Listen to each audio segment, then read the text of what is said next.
Hello everyone. So start करते हैं part 3 हमारे business law and ethics CMA inter के रिवीजन का। तो एक रिकैप मारता हूं आपके प्रोस्पेक्टस पे। ठीक है, प्रोस्पेक्टस क्या होता है सर? प्रोस्पेक्टस एक आपका लीगल डॉक्यूमेंट होता है। ओके, प्रोस्पेक्टस एक आपका लीगल डॉक्यूमेंट होता है जो बताता है, प्रोवाइड करता है इंफॉर्मेशन को, फुल डिटेल को, जिसमें आप इन्वेस्ट करना चाहते हो। ठीक है, and it must be dated and signed by as per the SEBI rule. जैसा सेबी बताएगा वैसा करना पड़ेगा। जब तक सेबी नहीं बताया सर क्या करेंगे? सेबी एक्ट जो बोलता है वो कर लो भाई, तब तक नहीं करता तो। और हर डायरेक्टर को साइन करेगा और प्रोस्पेक्टस को तुमको आरओसी को देना पड़ेगा। और जिस दिन तुम आरओसी को दे दिए वहां से 90 दिन के अंदर तुमको पब्लिश करना पड़ेगा। समझ गए इस चीज को? ठीक है, ध्यान रखेंगे कि आपको वेरिएशन नहीं करने का मौका नहीं दिया जाता प्रोस्पेक्टस पे, बट अगर वेरिएशन करना चाहते हो तो स्पेशल रिजोल्यूशन पास कर लो विद पोस्टल बैलॉट। ओके, समझ गए इस चीज को? अब आगे बात करते हैं। दो प्रकार के प्रोस्पेक्टस होते हैं, सेल्फ प्रोस्पेक्टस होता है और एक रेडियरिंग। सेल्फ प्रोस्पेक्टस मतलब ज्यादा इशू करना चाहते हो, दो से ज्यादा अगर इशू करना चाहते हो तो तुम एक ही प्रोस्पेक्टस कर लो ना, बार बार करने की क्या जरूरत है। रेडियरिंग बोलता है जिसमें क्वांटम और प्राइस का डिटेल नहीं रहता, उसको रेडियरिंग प्रोस्पेक्टस बोला जाता है। ठीक है, अब liability of the miss statement समझिए। क्या होता है कि प्रोस्पेक्टस में मैं जानबूझ के कुछ मिस स्टेटमेंट बताने की कोशिश कर रहा हूँ, कुछ गलत चीज अगर बताने की कोशिश कर रहा हूँ तो उसमें लाइबिलिटी तो आएगी भाई। अब देखो कि किस की लाइबिलिटी आती है और किस तरीके से लाइबिलिटी आती है। Any miss statement attract the liability of issuer. ठीक है, जो इशू करते हैं, इशूअर रहते हैं, उनकी लाइबिलिटी आएगी, विच इज आइदर सिविल हो सकता है, आइदर क्रिमिनल हो सकता है। ध्यान से सुनिएगा। अब क्रिमिनल लाइबिलिटी मतलब क्या होता है? अनट्रू स्टेटमेंट दे रहे हो, मिसलीडिंग दे रहे हो, ओमिशन कर रहे हो मटेरियल फैक्ट का। प्रोस्पेक्टस दे रहे हो ना, कुछ गलत बता रहे हो तुम, हो सकता है मिसलीडिंग फैक्ट बता रहे हो भाई, मटेरियल फैक्ट है उसको छुपा रहे हो, तो मस्त प्यार से तुमको सेक्शन 447 के लिए लाइबल कर दिया जाएगा। ठीक है, जो ऑथराइज इशूअर है, जिसमें कि 6 महीने से लेकर 10 साल तक जेल हो सकता है, या तो तुमको 10 साल या तो 1 लाख तक की भी पेनाल्टी लग सकती है क्रिमिनल लाइबिलिटी केस में। ठीक है, लेकिन अगर 447 तुमको नहीं लगेगा और आप प्रूव कर देते हो कि जो गलती की है ना वो मटेरियल नहीं है, ठीक है, और मेरे पास रीजनेबल ग्राउंड है बिलीव करने के लिए, तो समझ गए उस चीज में 447 नहीं लगाएगा in case of the criminal liability. Sir civil liability क्या होता है? सिविल लाइबिलिटी ये केस में होता है कि अगर जो सब्सक्राइब किए हैं, ठीक है, the who subscribe and incur loss compensation form. ठीक है, लॉस और कुछ दिक्कत उनको होती है। Director at the time of the issue, authorise person, promoter, expert of the company. मतलब सर सिविल लाइबिलिटी को आप इस तरीके से समझ सकते हो कि पर्सन जो सब्सक्राइब किए, ठीक है, उनको कुछ लॉस हुआ और वो कंपनसेशन किन से ले सकते हैं? Director at the time of the issue, time of the issue में जो डायरेक्टर थे, ऑथराइज पर्सन, प्रमोटर और कोई एक्सपर्ट ऑफ द कंपनी, उनसे आप चाहे तो कंपनसेशन ले सकते हैं। ओके, समझ गए इस चीज को?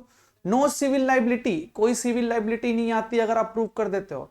डायरेक्टर बोलता है कि सर प्रोस्पेक्टस इशू करने से पहले मैंने कंसेंट को विड्रॉ कर दिया था, ठीक है भाई, नहीं आएगी तेरी लाइबिलिटी। और बोलता है मेरे नॉलेज के बिना प्रोस्पेक्टस इशू हुआ है, मैं तो बाहर घूम रहा था, इंडिया से बाहर था, ये लोग मेरे एब्सेंस के बिना लोग प्रोस्पेक्टस इशू कर दिए। हाँ, तो तुम अगर प्रूव कर दे तुम्हारी लाइबिलिटी नहीं आएगी। ठीक है, where expert knowledge is purported and it's a true and fair and it is reasonable ground to believe expert is competent to make it। देखो क्या होता है ना, अब एक डायरेक्टर है, हो सकता है भाई उसको कुछ फाइनेंस का नॉलेज ना हो, मे भी हो सकता है, तो विश्वास करता है जो एक्सपर्ट है ना वो सब चीज काम सही करके दिया है, मैं उसके विश्वास, उसका देख के, उसका साइन देख के मैं भी साइन कर दिया। ठीक है, अगर मेरे पास रीजनेबल बिलीव ग्राउंड है कि हाँ वो एक्सपर्ट है उस चीज में, ठीक है, वो फाइनेंस का ही एक्सपर्ट है, अब वो गलती कर दे तो मेरी क्या गलती इस चीज में? अगर मैं इस चीज को प्रूव कर देता हूं तो मेरी सिविल लाइबिलिटी नहीं आएगी। समझ गए इस चीज को? तो liability of the miss statement में दो प्रकार बोलता है। ठीक है, अगर आप जानबूझ के करते हैं तो क्रिमिनल आता है और सिविल आता है। क्रिमिनल में अनट्रू स्टेटमेंट, मिसलीडिंग और omission of the material fact, आपको 447 आपके ऊपर लग सकता है, 6 महीने या 10 साल तक का जेल, या तो 10 साल या तो अप टू 1 लाख का पेनल्टी कर सकता है। 447 नहीं लगेगा अगर आप बोल सकते हो कि मटेरियल नहीं है भाई और मेरे पास रीजनेबल ग्राउंड है इसको बिलीव करने के लिए। सिविल लाइबिलिटी कब आता है? सब्सक्राइब किया, उसको कुछ नुकसान हो गया, चीजों को लेकर कुछ नुकसान हो गया उसको छोड़, उस इशू के कारण, तो उस केस में director at the time of the issue, authorise person, promoter और एक्सपर्ट ऑफ द कंपनी से आप रिकवरी कर सकते हैं। ठीक है, सिविल लाइबिलिटी नहीं आएगी अगर आप बोल दे, डायरेक्टर ने बोल दे कि हाँ मैंने प्रोस्पेक्टस इशू करने पर अपना कंसेंट ले वापस ले लिया था, ठीक है, मेरे नॉलेज में नहीं था तब इशू हो गया और मैं एक्सपर्ट को देख के मैंने उसको अप्रूवल दिया था। समझ इस चीज को? अब पनिशमेंट फॉर द पर्सनेटिंग। पर्सनेटिंग मतलब क्या होता है? कई लोग शेयर को चाहिए ना तो अलग अलग नाम लेके खरीदते हैं, डिफरेंट इनडायरेक्ट थ्रू से खरीदते हैं, उस केस में तुमको 447 लगा दिया जाएगा भाई। लेकिन ध्यान से सुनिएगा, application is fictitious name for subscription, तुम अजीबोगरीब नामों से फिक्टिशियस नाम से एप्लीकेशन दे रहे हो, या तो मेकिंग मल्टी का एप्लीकेशन है, डिफरेंट नेम और डिफरेंट कॉम्बिनेशन, कुछ कॉम्बिनेशन अलग अलग नाम से कर रहे हो और डायरेक्टली और इनडायरेक्टली इंड्यूस करो कंपनी को ताकि मेरे को शेयर अलॉट कर दे, तो उसके में सेक्शन 447 लागू हो जाएगा और उसको प्यार से क्या बोला जाता है? पर्सोनेटिंग बोला जाता है। ठीक है, चलो आगे बढ़ते हैं। Allotment of the security, sir company ने कर दिया, ऑथराइज कैपिटल से इशू कर दिया, आप सब्सक्राइब भी कर लिया हम लोगों ने। अब एक चीज ध्यान से सुनिएगा, अलॉटमेंट तभी करेंगे जब 90% ऑफ द सब्सक्रिप्शन रिसीव होगा। Allotment can be done only when minimum amount has been subscribed which is 90%, और वो भी चेक से आना चाहिए, अदर इंस्ट्रूमेंट से आना चाहिए। समझ गए इस चीज को। और जो आपका एप्लीकेशन ऑफ द मनी है 5% of the nominal value, par value से कम नहीं होना चाहिए। ठीक है, समझ गए इस चीज को। अगर मिनिमम अमाउंट आपके 30 दिन के अंदर नहीं आता, आज मैंने इशू किया, चालू किया, डेट ऑफ द इशू, वहां से 30 दिन के अंदर अगर मेरे को नहीं आता तो उस 30 दिन के क्लोज के 15 दिन के अंदर मेरे को रिटर्न करना पड़ेगा अकाउंट में, और उसी बैंक अकाउंट में रिटर्न करना पड़ेगा जिससे मेरे को पैसा आए। मतलब सर 45 डेज, यस 45 डेज का आपका चैन बनता है। समझ गए इस चीज को। ठीक, return of allotment, return of allotment तो अगर आप अलॉटमेंट कर दिए तो आपको आरओसी को बताना पड़ेगा ना। तो PAS3 में आपको रिटर्न फाइल करना पड़ेगा 30 दिन के अंदर विथ लिस्ट ऑफ द अलॉटिस्ट। ठीक है, और सब का सब सिग्नेटरी से सर्टिफाई होना चाहिए। ठीक है, और उसमें अटैच रहेगा चीजों को लेके कि अदर देन कैसे है, तो contract which is duly stamped होना चाहिए। अदर देन रिटर्न फॉर्म में तो उसको कंपनी कन्वर्ट करेगा as per the stamp duty act. अगर आप बोनस शेयर कर रहे हैं तो आपको रिजोल्यूशन की कॉपी लगेगी। Got my point. मतलब 30 दिन के अंदर आपको रिटर्न फाइल करके बताना पड़ेगा आरओसी को कि हाँ हम लोगों ने अलॉटमेंट किया। समझ गए इस चीज को। फिर आता है payment of the commission. Commission दोगे ना चीजों को लेके, भाई कोई तुम्हारा काम करके दे रहा है, अंडर राइटर मेनली, सो क्या बोलोगे, अंडर राइटर को कमीशन देना तभी दोगे जब आपका आर्टिकल ऑफ एसोसिएशन उस चीज के लिए ऑथराइज करेगा। अगर आपका आर्टिकल ऑफ एसोसिएशन मना कर दे कि नहीं देना है कमीशन, नहीं देना है भाई उस चीज को। समझ गए इस चीज को। ठीक है, can be made out of issue और प्रॉफिट और बोथ, इशू के पैसे से, प्रॉफिट के पैसे से, और चाहे तो दोनों को मिला के आप दे सकते हो। शेयर के केस में है तो 5% से ज्यादा नहीं दे सकते इशू प्राइस का। डिबेंचर के केस में तो 2.5% से ज्यादा आप कमीशन दे सकते हैं, ज्यादा कमीशन थोड़ी देना अलाउ करेंगे। ठीक है, प्रोस्पेक्टस है वो अंडर राइटर का नाम डिस्क्लोज करेगा। ठीक है, समझ गए इस चीज को। आपको उस चीज में कमीशन नहीं देना है जो पब्लिक ऑफर ही नहीं हुआ है भाई, पब्लिक से आया ही नहीं है पैसा, तो मैं किस नाम से तुमको कमीशन दूं। Not paid any commission which are not offered to the public. ठीक है, और जो तुम्हारा अंडर राइटर और कंपनी के बीच में कॉन्ट्रैक्ट है उसको आरओसी को आपको बताना पड़ेगा। समझ गए नहीं समझ गए इस चीज को। और हर कंपनी जो पब्लिक ऑफर करती है उसको स्टॉक एक्सचेंज के साथ डील करना पड़ेगा। Every company making public offer shall before making offer make an application to one or more recognised stock exchange and obtain permission and prospectus shall state the name of the stock exchange. भाई stock exchange भी एक नाम का चीज है, like Bombay stock exchange, national stock exchange, इनसे तो permission लेना पड़ेगा ना। अब फॉर द जनरल नॉलेज, अभी 23 टोटल स्टॉक एक्सचेंज है आपके इंडिया में, उसमें कुछ कुछ आपके रिकॉग्नाइज्ड है। समझ गए इस चीज को। अब बात करते हैं सर, अब एक बात बताइए, आ तो गया एप्लीकेशन मनी पैसा, रखेंगे कहाँ, कहाँ रखेंगे, तो एक चीज ध्यान रखेंगे, सेपरेट बैंक अकाउंट खोलना पड़ेगा उसके लिए। जो कंपनी का ऑपरेशनल बैंक अकाउंट है उसमें आप पैसा नहीं रखोगे, अलग से आपको सेपरेट बैंक अकाउंट ओपन करना पड़ेगा, वो भी शेड्यूल बैंक में। समझ गए इस चीज को। अरे गहरे बैंक में नहीं, शेड्यूल बैंक में। शेड्यूल बैंक का एग्जांपल बताता हूँ, state bank of India, bank of Baroda, bank of India, central bank of India, ये सब चीज आपकी शेड्यूल बैंक होते हैं। और अदर बैंक जो आपके schedule 2 of the RBI act में अगर आपको बता दिए, वो भी आपका शेड्यूल बैंक कहलाएगा। मतलब सर मोटा मोटी अगर एप्लीकेशन का पैसा आता है तो सिर्फ और सिर्फ separate bank account within a schedule bank में रहेगा। Yes, answer is yes, schedule bank में आपको रखना पड़ेगा। फिर आता है this money shall not utilise for और नॉट यूटिलाइज अदर देन। ध्यान से सुनिएगा, सिर्फ और सिर्फ जो पैसा है ना अलॉटमेंट के लिए होगा, और दूसरा चीज है रीपेमेंट ऑफ मनी के लिए। पैसा उसी के लिए आया है, ठीक है, या तो एक काम करो उसको अलॉटमेंट कर दो, अलॉटमेंट नहीं हो तो वापस करो, तुमको दूसरा खर्चा नहीं करना इस पैसे से, तुम्हारा पैसा नहीं है भाई, ये पब्लिक का पैसा है, ये चीज तुमको ध्यान रखना है। समझे नहीं समझे। अभी तक आप लोग पढ़ रहे थे पब्लिक ऑफर, ठीक है, जिसमें आईपीओ और एफपीओ होता है। अब ध्यान से सुनिएगा प्राइवेट प्लेसमेंट क्या होता है, इंपॉर्टेंट चीज है, तो ध्यान से सुनिएगा। एनी ऑफर और invitation to selected group of person other than public offer and we satisfy the condition of the section 42. okay done।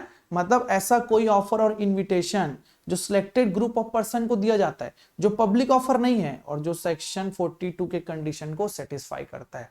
Okay done, समझ गए इस चीज को। तो सर सेक्शन 42 क्या होता है, पढ़ते हैं, क्या दिक्कत है उस चीज में। Private placement shall be made to the selected group only who are identified by board not exceeding 15।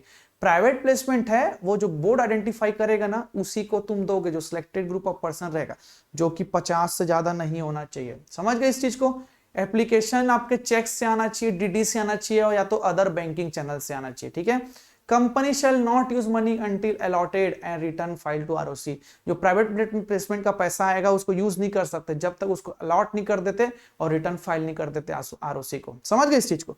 तुम्हारा पुराना इशू बाकी है उसको तुम कंप्लीट करो तभी तो नया कर पाओगे। इसका मतलब होता है कि no fresh allotment until previous allotment has made और विथड्रॉन और अबेंडेड। पुराना अलॉटमेंट आपका कंप्लीट हो गया, या तो विड्रॉ मार दो या तो अबंडेंट, उससे पहले तुमको नहीं करने दिया जाएगा नया इशू। समझ गए इस चीज को?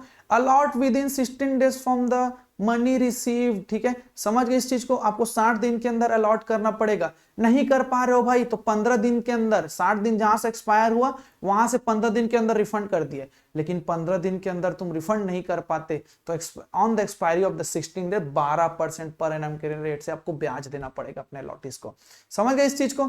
Money shall not utilise other than for adjustment against the allotment और रीपेमेंट ऑफ द मनी। पहले भी पढ़ चुके हैं, इसके छोड़ा आप कोई भी जगह यूज नहीं कर सकते। ठीक है, कंपनी इसके लिए एडवर्टाइजमेंट नहीं कर सकता पब्लिक एट लार्ज में भाई, क्योंकि प्राइवेट प्लेसमेंट है भाई, तुम्हारा पब्लिक ऑफर थोड़ी नहीं जो तुम जाके पब्लिक करोगे। ठीक है, समझ गए इस चीज को? Within 15 days from the allotment return to ROC. 15 दिन के अंदर, आप जिस दिन अलॉटमेंट दे दिए उसके 15 दिन के अंदर आपको आरओसी को बताना पड़ेगा पूरे डिटेल में। अगर नहीं दे पाता भाई तो तेरे को प्रिस्क्राइब पेनाल्टी भी देना पड़ेगा। ठीक है, और इसको आपको स्पेशल रिजोल्यूशन के थ्रू अप्रूव करना पड़ेगा विद एक्सप्लेनेटरी स्टेटमेंट। ठीक है, maximum limit 200 to any number of person in a financial year. एक फाइनेंशियल ईयर में 200 से ज्यादा को आप प्राइवेट प्लेसमेंट नहीं दे सकते। ठीक है, company is required to make proper record in a prescribe form. Proper record prescribe form में करना पड़ता है। सर एक बार और बता दो सर, थोड़ा कंफ्यूजिंग है। ठीक, सुनो फिर ध्यान से सुनो। प्राइवेट प्लेसमेंट मतलब क्या होता है? एनी ऑफर और invitation to the selected group of person other than a public offer which satisfy the condition of the section 52।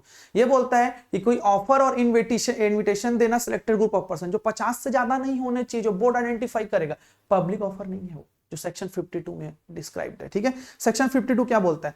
Private placement सिर्फ और सिर्फ उनको जाएगा सिलेक्टेड ग्रुप ऑफ पर्सन जो बोर्ड ऑफ डायरेक्टर आइडेंटिफाई कर दे उस चीज को, 50 से ज्यादा नहीं होना चाहिए। एप्लीकेशन का पैसा भाई चेक और डीडी से ही आना चाहिए। ठीक है, पैसा तुम यूज नहीं कर सकते जब तक अलॉटेड नहीं हो जाएगा और आरओसी को तुम रिटर्न फाइल करके नहीं बताते। No fresh allotment until previous allotment has been made और विथड्रॉ और अबंडेंट। ठीक है, अलॉट करना पड़ेगा 7 दिन के अंदर, तुमको पैसा रिसीव होकर 7 दिन के अंदर तुमको अलॉट करना पड़ेगा। नहीं करोगे तो क्या होगा? रिफंड करो भाई पैसे को 15 दिन के अंदर। एक्सपायरी 60 दिन खत्म हो उसके 15 दिन के अंदर तुम पैसे को रिफंड करो। नहीं कर पा रहे हो ना तो एक्सपायरी ऑफ द 16 डे से 12% पर एनम के रेट से तुमको ब्याज भी देना पड़ेगा अपने अलॉटीज को। ठीक है, समझ गए इस चीज को? तो मनी को सिर्फ और सिर्फ तुम अलॉटमेंट के लिए एडजस्टमेंट कर सकते हैं और रीपेमेंट ऑफ मनी, उसके छोड़ कोई भी जगह तुम पैसे को यूज नहीं कर सकते। ठीक है, पब्लिक एट लार्ज में तुमको एडवर्टाइज भी नहीं करना, फिर कहेगा प्राइवेट प्लेसमेंट, फिर पब्लिक ऑफर बोलो ना उसको। ठीक है, 15 दिन के अंदर अलॉटमेंट के आपको आरओसी को रिटर्न फाइल करके बताना पड़ेगा। सब चीजों को नहीं करते तो भाई प्रिस्क्राइब पेनाल्टी को पे कर देना। ये सब काम तुम्हारा special resolution with explanatory statement में होगा। ठीक है, मैक्सिमम लिमिट 200 से ज्यादा एक साल में तुम नहीं, 200 से ज्यादा एक साल में तुम पर्सन को प्राइवेट प्लेसमेंट नहीं दे सकते, और कंपनी को प्रॉपर रिकॉर्ड भी मेंटेन करना पड़ेगा प्राइवेट प्लेसमेंट का। Okay, got my point? अब आगे बढ़ते हैं। Sir share capital, share capital यहां से तुम्हारा इंटरेस्टिंग टॉपिक चालू होगा। ये सब तो बोरिंग टॉपिक था, आई एग्री। अब तुम्हारा यहां से शेयर कैपिटल इंपॉर्टेंट टॉपिक चालू होगा। शेयर क्या होता है भाई? शेयर एक मूवेबल प्रॉपर्टी होता है जो इंक्लूड करता है स्टॉक को। कैपिटल में बहुत सारी चीज होते हैं, authorise capital, subscribe capital, paid up capital, issued capital, ये सब चीज समझ गए? ये आपके कैपिटल होते हैं, मतलब शेयर कैपिटल। ओके, अब ध्यान से सुनिएगा। शेयर कैपिटल में 2 प्रकार के होते हैं, इक्विटी शेयर कैपिटल होता है, एक प्रेफरेंस शेयर कैपिटल होता है। ठीक है, अभी इक्विटी शेयर कैपिटल सुन लीजिए। इक्विटी शेयर कैपिटल जनरल सी बात है भाई, जिसके पास वोटिंग राइट्स होता है, आप अच्छे से पढ़ें, जिसको डिविडेंड दिया जाता है, वही इक्विटी शेयर कैपिटल होता है। लेकिन यहाँ पर डेफिनेशन क्या है? Which is not a preference share capital. समझ गए सर? तो प्रेफरेंस भी बता देना, आगे पढ़ेंगे, लेकिन अभी तुम सुन लो।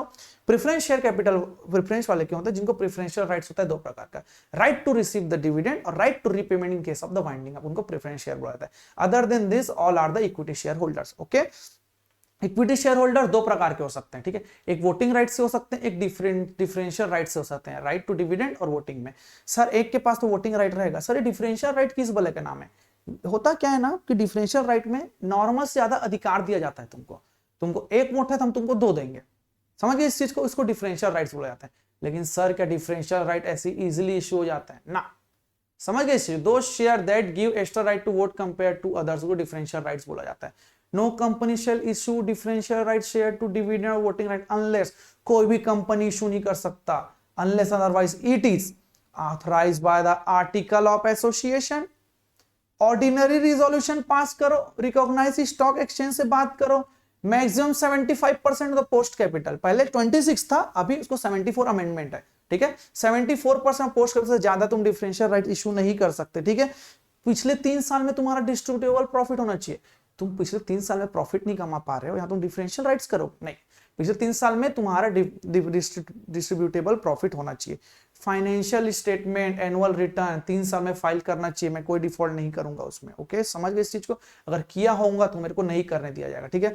डिविडेंड डिक्लेरेशन में मेरा कोई भी डिफॉल्ट नहीं होना चाहिए, ठीक है। पिछले 3 साल में security exchange board of India, reserve bank of India, foreign exchange management act में मैं पेनलाइज नहीं होना चाहिए, तभी मेरे को डिफरेंशियल राइट इशू करने का मौका दिया जाएगा, समझ गए इस चीज को। अब specialization in postal ballot shall be annexed with explanatory statement. अब एक्सप्लेनेटरी स्टेटमेंट आपको बताना है कि नंबर ऑफ शेयर कौन कौन है डिफरेंशियल राइट के, detail of the differential right, percent of share of the differential right in post issue, reason क्या है भाई, तुम्हारा प्रपोज प्राइस क्या होगा, प्री और post share holder, share holding pattern क्या होगा, डायलूटेड ईपीएस क्या होगा, ये भी बताना पड़ेगा। और जितने भी डिटेल है ना आपको बोर्ड के रिपोर्ट में आपको डिस्क्लोज करना पड़ेगा, समझेंगे, समझे इस चीज को, ठीक है।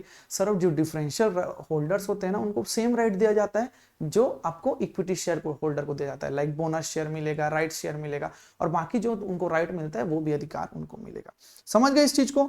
तो यहां पास मोटा मोटी यहां पास हमारा पार्ट 3 खत्म होता है। इसके बाद हम लोग कंपनी साइड अभी 1-2-3 लेक्चर और चल सकते हैं, ठीक है, रिवीजन के, जिसमें आपका कंप्लीट हो जाएगा, ओके। सो अच्छे से पढ़िए, वेट करिए पार्ट 4 का, ओके। कुछ भी डाउट होता है आप इजीली कमेंट कर लीजिए, हम आपके सपोर्ट के लिए हैं। और अगर कुछ डाउट होता है तो आप कांटेक्ट कर सकते हैं ऊपर में नंबर में, एक्सेल एजुकेशनल इंस्टीट्यूट रायपुर में, ओके। थैंक